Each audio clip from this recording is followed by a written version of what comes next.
हाय नमस्कार, आप देख रहे हैं सिटी न्यूज 100। अशोका एन्क्लेव की मेन मार्केट में दक्ष ज्वेलर के पास गन पॉइंट पर लूट करने की कोशिश के मामले में देखिएगा लुटेरा पकड़ा गया है। ये फिल्म से कहते हैं प्रभावित हुआ था कि भैया किस तरीके से लूट की जा सकती है, किस तरीके से लुटेरे को पकड़ा जा सकता है। आ गया हो थोड़ा दिखाओ। ये देखिएगा बॉर्डर की क्राइम ब्रांच ने इसको पकड़ा है। ये देखिएगा ये सोचता था कि बच जाऊंगा, लेकिन शायद बच नहीं पाया। तमाम साथी हमारे साथ जुड़े हैं। अभी फिलहाल के तौर पर लुटेरे को पकड़ लिया है क्राइम ब्रांच की टीम में। बता दूं बॉर्डर क्राइम ब्रांच की टीम ने देखिए पकड़ा है। ये फिलहाल के तौर पर तमाम साथी हमारे साथ जुड़े हैं। ADCP साहब इसकी आप ये देखिएगा इसके प्रेस कॉन्फ्रेंस कर रहे हैं, जानने की कोशिश करेंगे क्या बोलते हैं। कैमरा को पीछे कर देखिए तमाम साथी हमारे साथ जुड़े हैं। ACP क्राइम इस बात का खुलासा कर रहे हैं कि किस तरीके से इसको पकड़ा गया है। फिलहाल में तमाम देखिएगा अभी 2 दिन पहले आपको बता दूं गन पॉइंट पर दक्ष ज्वेलर्स के लूट करने का मामला सामने आया था। CCTV वीडियो मतलब वायरल हो जाता है कि किस तरीके से नकाबपोश आते हैं, 2 नकाबपोश आते हैं और किस तरीके से ये देखिएगा दोनों नकाबपोश यही थे जो CCTV कैमरे में दिख रहे थे। गन पॉइंट पर धक्का मुक्की करते हैं, उसके बाद उनकी महिला दक्ष ज्वेलर्स की जो स्टाफ है उसके साथ धक्का मुक्की करते हैं, गार्ड को धमकाते हैं। लेकिन ये है CCTV फुटेज के कारण ये पकड़े गए हैं। आप जानने की कोशिश करते हैं ACP साहब क्या बोलते हैं।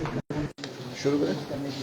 चाहेंगे अशोका एन्क्लेव मेन मार्केट में गन पॉइंट पर लूट की कोशिश करते हैं जी 14 नवंबर की शाम को लगभग शाम 4:30 बजे के करीब सराय पुलिस स्टेशन के एरिया के अंदर एक दक्ष ज्वेलर्स नाम की एक ज्वेलरी शॉप थी जिसके ऊपर 2 अज्ञात नकाबपोश हमलावरों ने जो है वहाँ पे वेपन के साथ हमला किया तथा लूट का प्रयास किया। उसी संबंध में जो FIR नंबर 398 सराय पुलिस स्टेशन के अंदर BNS की विभिन्न धाराओं के तहत दर्ज की गई है।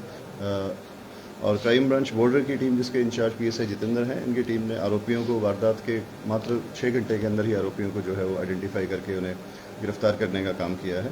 जिन आरोपियों को गिरफ्तार किया है उनका मैं नाम आपको बताता हूँ। एक आरोपी का नाम दक्ष है जो दक्ष शर्मा है जो house number 233 Ashoka main road sector 35 का ही रहने वाला है और BA LLB का सेकेंड ईयर का जो है वो एमिटी यूनिवर्सिटी का जो है वो छात्र है। और जो आरोपी है वो जैतपुर दिल्ली का रहने वाला है। वहाँ पे एक साइबर कैफ़े भी चलाता है, साथ में छोटा मोटा जो है फाइनेंस का काम भी करता है। और आरोपी ने खुद के घर की जो ज्वेलरी है वो यहीं इसी पर्टिकुलर ज्वेलरी शॉप के ऊपर बेची थी और अब वो वापस उसी नुकसान की अपनी भरपाई करने के लिए उसने इस वारदात को अंजाम देने का जो है वो प्लान बनाया था। दूसरा जो आरोपी है शशांक है, वो उसका अशोका एन्क्लेव सेक्टर 34 का ही रहने वाला है। दोनों आपस में दोस्त हैं। जो शशांक है ये BTech कंप्यूटर साइंस का 3rd ईयर का स्टूडेंट है और दिल्ली टेक्निकल यूनिवर्सिटी जो है वहाँ जो है अपना पढ़ाई कर रहा है। ये दोनों आपस में इनकी दोस्ती थी और जो ज्वेलरी शॉप है उनके जो ओनर हैं उनके पड़ोसी हैं तथा उनकी जो एक्टिविटीज़ थी, जो आने जाने का टाइम था और जो वर्किंग थी उससे भली भांति जो थे परिचित थे। और जैसा मैंने बताया कि दक्ष ने जो अपनी लॉस जो उसको हुआ था, जो उसको अपनी ज्वेलरी बेची थी, उसी की भरपाई करने के लिए उन्होंने उसी पर्टिकुलर शॉप को टारगेट करने का जो है वो प्लान बनाया।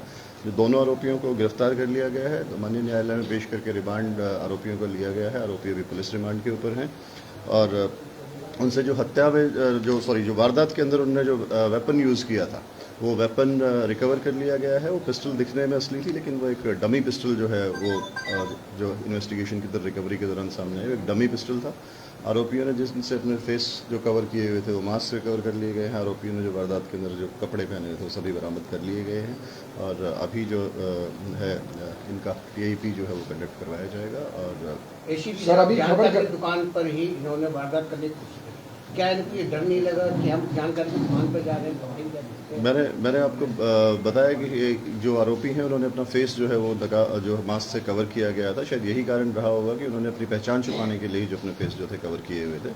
लेकिन फिर भी जो क्राइम ब्रांच की टीम है उन्होंने आरोपियों की पहचान करके उन्हें शीघ्र जो है गिरफ्तार करने का काम किया। सर आप बता रहे डमी था, लेकिन हमने जो गार्ड से पूछा था उस टाइम स्टोरी कर रहे थे, गार्ड कह रहे चोट लगी थी उसको काफ़ी। वो बता रहा था कि मुझे बट से मारने की कोशिश की गई। जो ऑनर भी था वो बट से मुझे मारने की कोशिश की। तो अगर डमी था तो बट से लगी रहने सर उसकी चोट? नहीं, ये जो आपका सवाल है मैं क्लियर कर देना चाहता हूँ। जो वेपन था वो जो रिकवर किया गया है वो बिल्कुल दिखने में डमी वेपन जो है बिल्कुल उसी की तरीके का था, जो उसी के जो बट है, जो वजन जिसके अंदर होता है उससे वारदात को अंजाम जो है वो दिया गया है। कोई किसी तरीके का फायर या बुलेट इंजरी की चीज़ इसमें नहीं हुई। सोच रहा शायद भी आपने बताया था फिल्मी सोच है के बाद फिल्म देख के शायद जी, में जो बच्चे थे मैंने बताया कि नुकसान से जो इनको पीछे हुआ था और फिल्मों से ही इनको इस तरीके का आइडिया मिला था और उसी चीज़ को इन्होंने आधार बनाते हुए इस वारदात को अंजाम पहले भी कुछ मामले रहे ना पहला कोई क्रिमिनल दिया। दोनों आरोपियों का पहले कोई भी क्रिमिनल रिकॉर्ड जो है वो नहीं है। उम्र क्या होगी लगभग? एक की उम्र लगभग 26 साल है, दूसरा आरोपी 27 साल का परिवार के साथ रहता है सर है। जी, अपने परिवार के साथ। जो है ये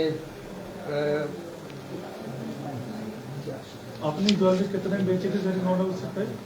जी, वो उन्होंने पहले बेची थी जो लगभग 2-2.5 लाख की जो ज्वेलरी थी उन्होंने बेची। जी। पीछे बेबी जो है वो लाइसेंस था या जो किसी तरह से नहीं, मैंने बताया ये रियल वेपन नहीं था, डमी वेपन था। उसके लिए किसी लाइसेंस की जरूरत नहीं होती, आप खिलौना कह सकते हैं उसे, लेकिन दिखने में हूबहू रियल असले जैसा था। किसी भी आदमी को डराने के लिए वो जो है वो बिल्कुल सक्षम था। तमाम साथी हमारे से जुड़े हैं। देखिएगा दोनों ये रहे आरोपी, ये रहे हैं आरोपी दोनों, देख लीजिएगा। इसमें से दक्ष कौन है सर? दक्ष वही है, हाँ ये दक्ष है। देखिएगा ये है मास्टरमाइंड, इस देखिए लूट की कोशिश का मास्टरमाइंड ये है। दक्ष ज्वेलरी में जाता है, लूट की कोशिश करता है, अपना रिकवर करता है, क्योंकि खुद की ज्वेलरी भी दक्ष ज्वेलरी के शोरूम में रख रखी थी, तो सोचा था कि ऐसे ही करके कुछ मालटाल निकाल लेंगे। सीसीटीवी कैमरे में कैद हो जाता है। वहाँ शोर शराब मचता है, आपने वीडियो देखी होगी।